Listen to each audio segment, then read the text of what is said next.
সুপ্রিয় দর্শক, আসসালামু আলাইকুম রহমতুল্লাহি ওবারাকাতুহু।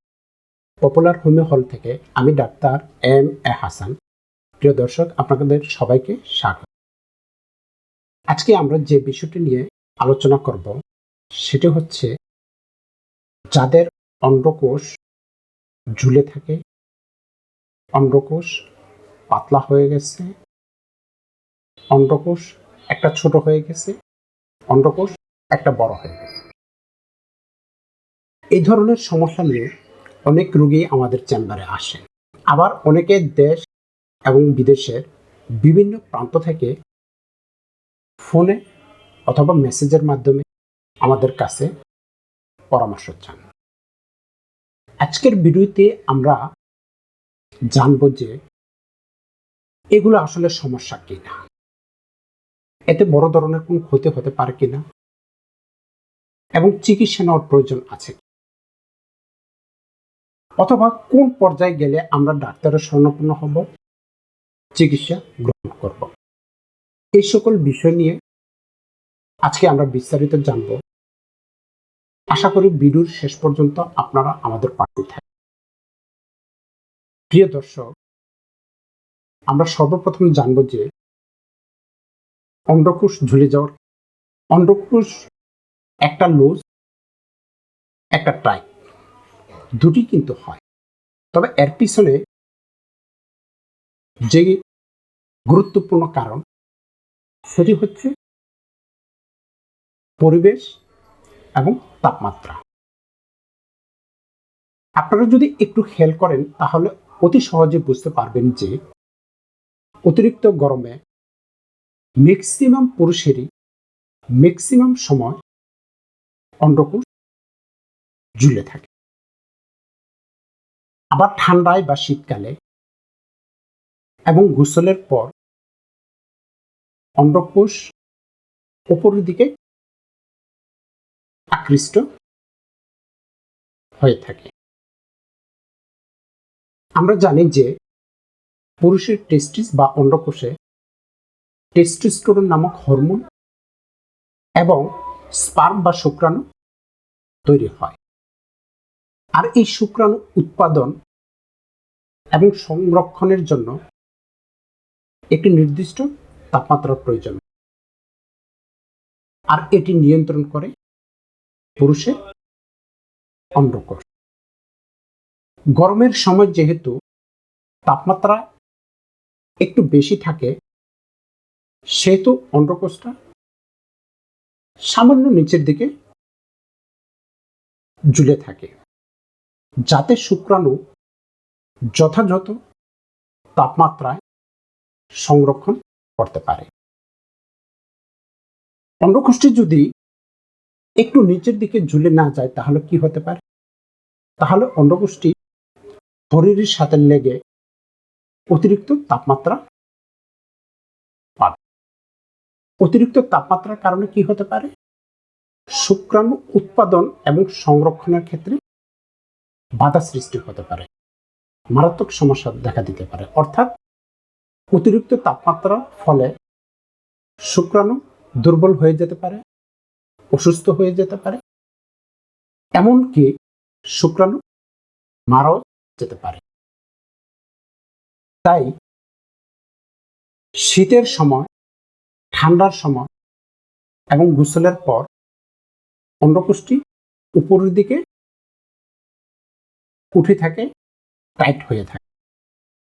আবার অনুরূপভাবে গরমের সময় অতিরিক্ত তাপমাত্রার ফলে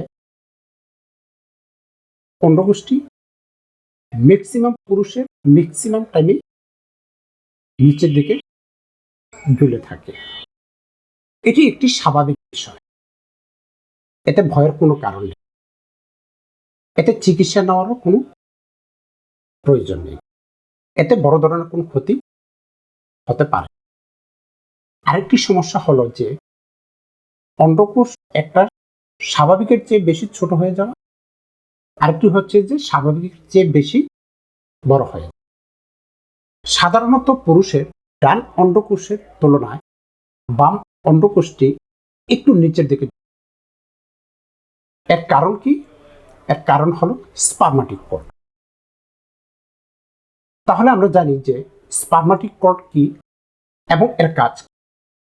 স্পারমাটিক কর্ড হচ্ছে শুক্রবাহী নালী, অর্থাৎ যেই নালীটা দিয়ে শুক্রাণু মুক্ত। এর কাজ হচ্ছে দুটি। একটি হচ্ছে যে অন্ডকোষ থেকে আপনার শরীরের সাথে সম্পর্ক স্থাপন বা অন্ডকোষকে ধরে রাখে। আর 2 নম্বর কাজ হচ্ছে যে অন্ডকোষ থেকে শুক্রাণু যৌন মিলনের মাধ্যমে এই স্পারমাটিক কর্ড দিয়ে মূত্রবাহী নালী দিয়ে দেহের বাহিরে বের করে দেয়। আর এই স্পারমাটিক কর্ড 2 অন্ডকোষের দুটি। ডান অন্ডকোষের স্পারমাটিক কর্ড তুলনায় বাম পাশের স্পারমাটিক কর্ডটি একটু বড়, যার ফলে বাহ্যিক দৃষ্টিতে একটু ছোট বড় মনে হয়। এখন জানি যে এটা কোনো রোগ, চিকিৎসা নেওয়ার প্রয়োজন আছে কিনা। অন্ডকোষ সামান্য ছোট বা সামান্য বড় এটা স্বাভাবিক বিষয়। ম্যাক্সিমাম পুরুষদের ক্ষেত্রে একটু 19-20 হয়, এতে ওরিড হওয়ার কোনো কারণ নেই। তবে অন্ডকোষটি যদি অতিরিক্ত ব্যথা হয়, টান লাগে, গরম হয়ে থাকে, স্বাভাবিকের চেয়ে বেশি ঝুলে থাকে এবং সবসময় ঝুলে থাকে, হাঁটা চলাফেরা অসুবিধা হয় এবং শিরাগুলো যদি গাঁট গাঁট হয়ে ফুলে থাকে এবং আপনি যদি মেরিড হয়ে থাকেন এবং সন্তান নেওয়ার জন্য চেষ্টা করছেন কিন্তু সন্তান কনসিভ হচ্ছে না এবং শারীরিকভাবে খুব কষ্ট হচ্ছে, তাহলে এটি নিশ্চিত হওয়ার জন্য আপনি দুটি পরীক্ষা, একটি হচ্ছে স্ক্রুটাম আল্ট্রাসাউন্ড, আরেকটি হচ্ছে সিমেন অ্যানালাইসিস। তাহলে এই দুটি পরীক্ষার মাধ্যমে আপনি ইনশিওর হতে পারবেন যে সমস্যা আছে কি নাই। যদি সমস্যা থাকে তাহলে আপনি চিকিৎসা গ্রহণ করবেন, আর যদি সমস্যা না থাকে তাহলে আপনি নিশ্চিত থাকবেন ভয়ের কোনো কারণ নেই। যদি এই ধরনের কষ্ট হয়, সমস্যা হয়, তাহলে একজন এক্সপার্ট অভিজ্ঞ হোমিও ডাক্তারের শরণাপন্ন হবেন, চিকিৎসা গ্রহণ করবেন এবং সম্পূর্ণভাবে নিরাময় বা সুস্থতা লাভ করতে পারবেন। আজ এই পর্যন্ত। আল্লাহ হাফেজ।